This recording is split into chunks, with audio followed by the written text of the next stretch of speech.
This is NDTV. And you're watching NDTV Prime.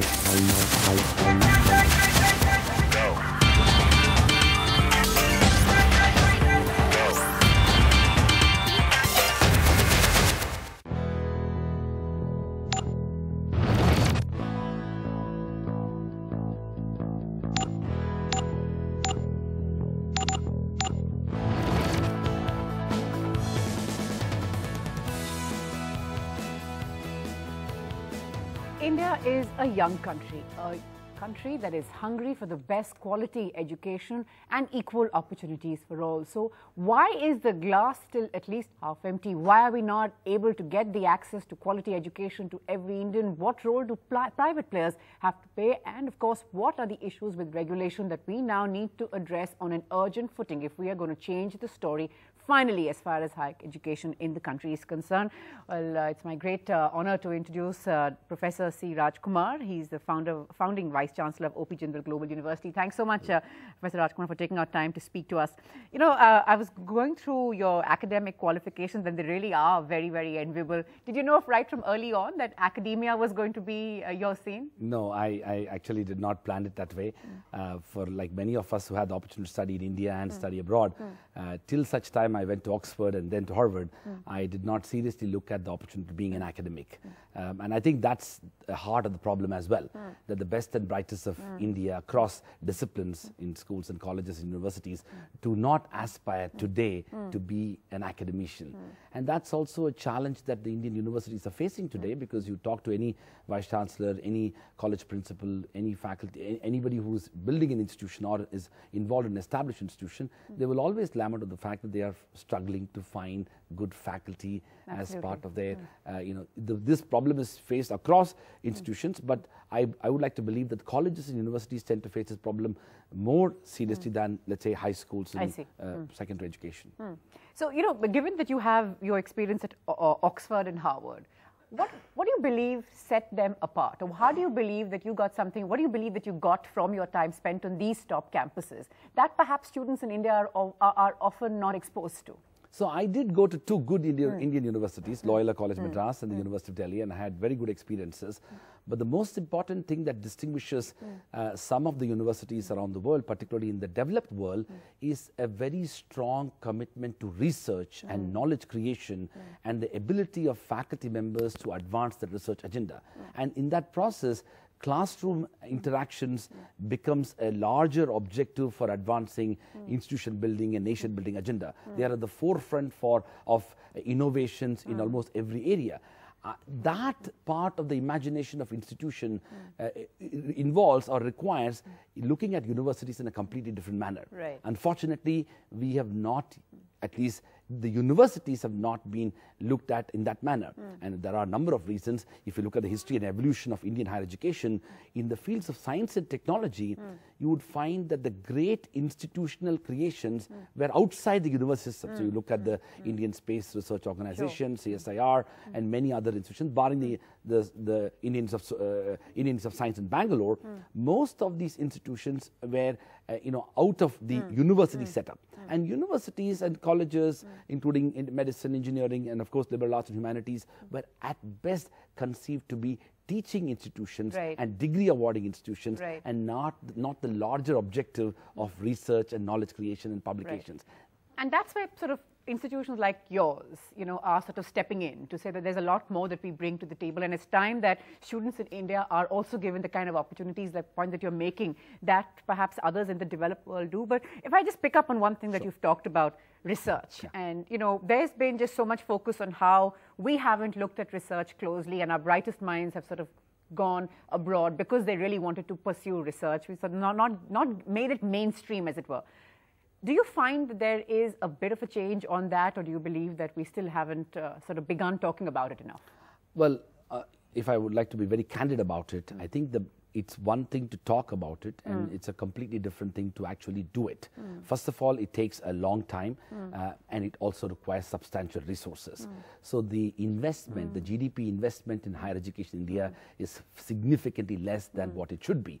And secondly, if you start comparing, so in some ways, we should start looking at benchmarking and seeing how other developing countries, let's leave aside the United States and Western Europe and UK and other countries. Let's look at China or say South Korea or Taipei or parts of Asia. These countries in the last 10, 15, 20 years have made substantial investments in higher education, in research, for them to become today, at least some of those institutions there have become world-class institutions. So the first and most important aspect of this is the recognition that we have a long way to go and we need to redesign the institutional imagination that we have. Second, I think research also is possible in an ecosystem in which faculty members have an inspiration from peer group as well. Right. You might find in many, even in good Indian institutions, a few people are engaged in research. And I think that is not enough to make a substantial impact in that field or in many fields. So in a way, we need to create an ecosystem. I think if I were to make a policy suggestion, I would say that there is a very serious need for identifying talent across disciplines in India who ultimately can be part of academic institutions. That talent has to emerge out of the Indian schools and colleges. So, and it's not that there is a dearth of talent. Oh, not at all. You started off with the fact that there are, 800 million people in India less than 35 years of age. With the demographic dividend that we're going to have, there are a large number of young, bright people across the country. I don't think they have been sufficiently motivated with a vision to do this. So to put it in very simple terms, we need to develop public policy reforms which can identify the top 20% of every school, every college, every university across all disciplines and somehow nurture their imaginations towards considering academia. That was actually going to be my point. That do you think that that's happening because we've sort of linked education with employment in this great way that if you do this, a job with, a six-figure salary or a seven-figure salary is yours. Every now and then we are told about, dismal stats about employability. When we talk about employability, British Council does a survey and says, there are barely 30% who are coming out from these institutions who are employable. And they're it's the soft skills that now India is lacking. Language skills become a big problem. And in the midst of all this, education has become big business. Everyone wants to get into education, or the big players who made their money somewhere are looking at education as a business of making more money. Yeah. In this scenario, how do we get the credible players into the mainstream and put it out there that these are the guys that you perhaps want to align yourselves with, if that is possible, to have the kind of future that you perhaps have in mind? Because the student very often is caught in no man's land. Right. Well, I think as a starter, we need to look at why quality has become a premium today. It's not just public or private institutions. We have over 800 universities in India, 40,000 plus colleges. The Indian higher education sector is a large one, although the gross enrollment ratio is only 20%. It's quite poor, right? So in some ways, a lot of people are aspiring to come into education, but the fact remains that there are not enough good institutions. So while we have... Why? Yeah. Well, to begin with, I think we have not been able to create institutions of excellence both in the public and the private sector because we have not been able to envisage them to be quality institutions. And I think it is fair to say that the history and evolution of the early public institutions in the country, over the years, they have deteriorated in academic standards, both in terms of their governance abilities as well as their ability to attract the best people to come into, that's the earlier point.